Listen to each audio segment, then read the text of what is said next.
Good afternoon, everyone. It's almost 2 p.m.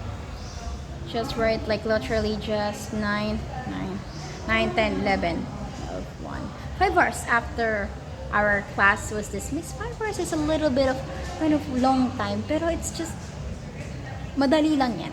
But for today, we will just be reporting. And if I can still, master my report. So now let's start. So what you're the audience and I'm the one who will saan tayo yung magandang background. Let me just give you the background. If you want, ganyan lang oh. Look at me like that. And then I'll start. La la la la la. Let me just let the camera like that. O, diba? Mas amazing. Okay. Start. So, what fights for an entire nation? What protects an entire nation? What fights for justice? And what tells the story of a country's hopes and dreams? Right, it's the Philippine Constitution. Hello everyone, I am Ms. Nakamida and I will be the first leading reporter in our group. And today, I am tackling the Article 4, Section 1, also known as citizenship. Before that, let me give you some wow-worthy constitutional fun facts in a short. Okay? Did you know that the Philippine Constitution was born on the middle of the night on February 2, 1987. This document was formally ratified at around midnight. Okay? Now, the Philippine Constitution had been amended more than most of constitution in the world. And the Constitutional Commission that had drafted this masterpiece worked at 130 degrees. Now, unlike many constitution which was written by a selected group, this one was a truly people's document. It represents the voices of millions who stood up for democracy. This document emphasized the promise of Filipino militarisms, a commitment to democracy, freedom, and a belief that every citizen matters.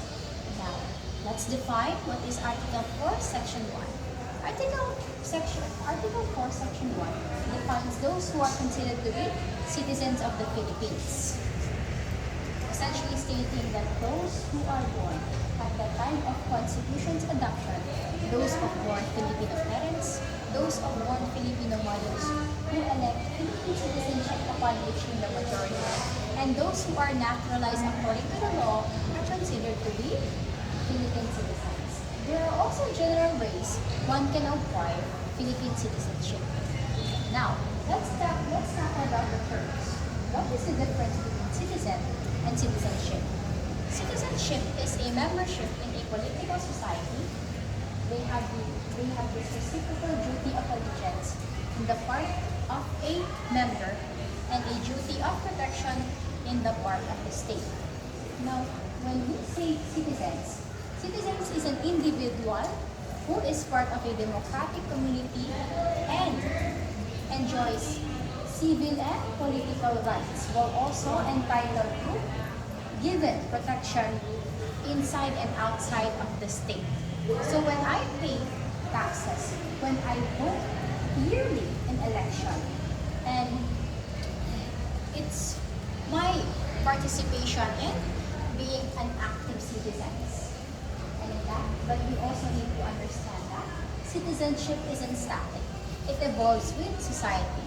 It shows my commitment of living together, supporting one another, and heading towards the common good. Now, let's tackle about the difference between nationality and citizens.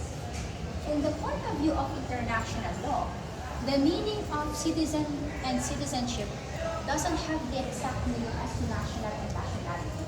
National and nationality will refer that to us owing allegiance to a state, whether democratic or not, without becoming thereby citizens.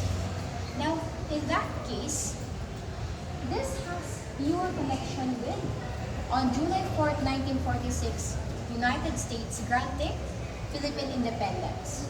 And in that time we were Filipinos were deemed to be American nationals. In 1946, we were Americans.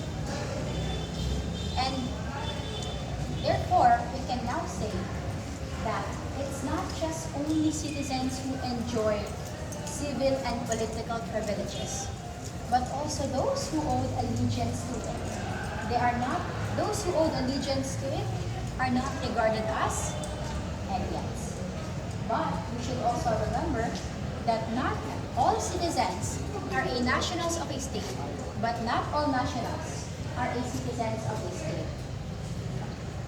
Now, because a citizen is an individual who is part of a democratic community, enjoying civil and political rights, and in a monarchical state, he is often called the subject.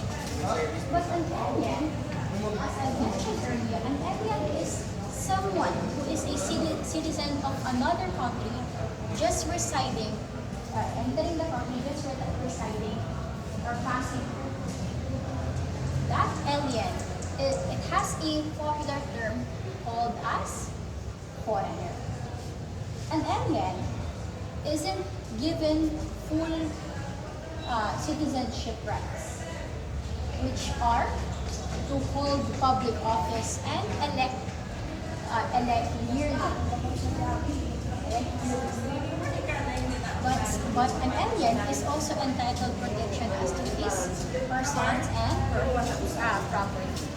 Now, after understanding what is an alien, let's go towards what are the general ways one can acquire citizenship. There are two types: involuntary and voluntary. Involuntary are those who were able to who received citizenship of the Philippines because of by blood relationships, because of birthplace, because they were born here in the Philippines, because both of their parents are Filipinos. And that gives them the involuntary Philippine citizenship. In the other side, the voluntary one is one who is naturalized according to law. Except in the case of naturalization of an inhabitant of a territory when it is ceded by a state to another as a result of treaty and conquest. There is a good example of a naturalization. One of the latest articles which I read just a month ago was Alexander Sergeyevich Korovin, who was a Russian athlete. So, with his Filipino partner, Isabella Gomez, in Asian Harbin Winter Games 2025. He wanted to represent Philippines by naturalizing himself. The House Representative 1004 has agreed that he will, and he also agreed that he is determined to represent the Philippines. And in that case, he was granted Philippine citizenship. He's considered. Okay, that's it. 8 minutes. That's great. Okay. I think that's great.